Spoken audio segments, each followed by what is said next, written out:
Hello and welcome back to Baskets Galore. We're looking at Christmas hampers today, and the hampers that we are looking at are what are the universal inclusive elements for your Christmas hampers so that you can take this idea and apply it into your own Christmas hampers.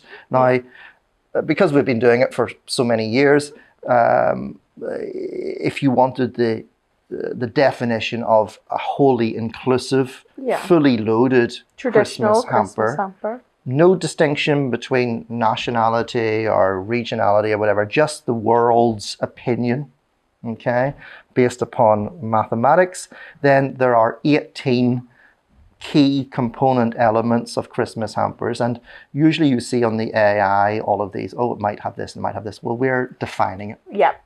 Okay. So we have the 18 essential items that we think you should include in your Christmas hamper if you are making it at home. First tier. Yep. So here we have selected what we want our top to look like. So whenever you lift that lid, what is the initial, wow, what is the initial look that the recipient is going to get? By definition, by selecting what goes on top, everything else that is left can be placed beneath. Yep, put below. Very straightforward, simple process.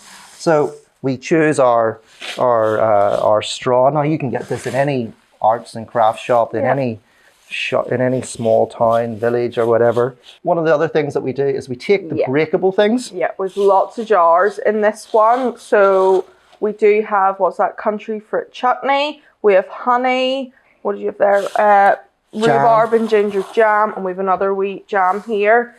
Because we have so many, we're placing them in the corners with extra straw, and that helps keep them safe and always pack them upright to avoid spillages. And that allows you then to place more around the corners. It keeps them well apart, stops them from falling in on themselves. Yeah.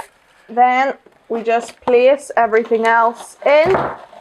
It doesn't need to be as perfect looking as the top, but it creates that depth and experience of, the opening. Okay, so we've had step 1, the jars and the straw. Step 2 is the other products. Step 3 then, more straw, and then our top layer. Well, there's a sense of mystery, you see, with the straw as you open it. And it's this is one of, again, why we're doing these types of videos. It's much more exciting to have a series of stories as you open the as you open your hamper, your Christmas hamper.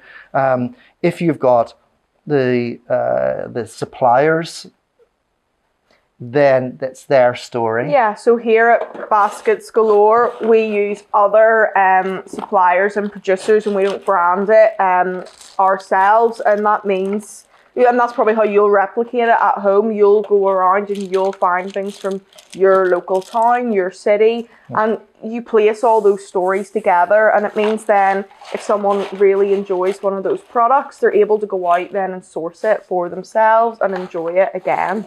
So this is how we, as quite a substantially sized Christmas hamper business, we're actually a gift basket company, but this is our interpretation of Christmas hampers.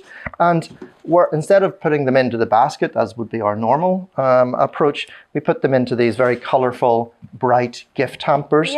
And we pack like that, so that if you are watching this video and you say, well, that's a really nice concept, it's a really nice way of putting together my Christmas hampers, I will take those 18 aspects of it, go around my local town, my local village, and say, right, I will buy locally from my suppliers. If you've been lucky enough to receive one of these, you can even use the box itself because it isn't branded to us, apart from the picture of a little bear, BG bear, bearing goods, bearing gifts, bearing gifts rather than Baskets Galore. So it's just a way of you taking your philosophy, your story, your narrative, and putting it into a really nice Christmas hamper gift idea for your friends and family. So if you enjoyed this video on our Christmas hampers, please check out some of our other Christmas hamper videos or our other gift occasions. Thank you.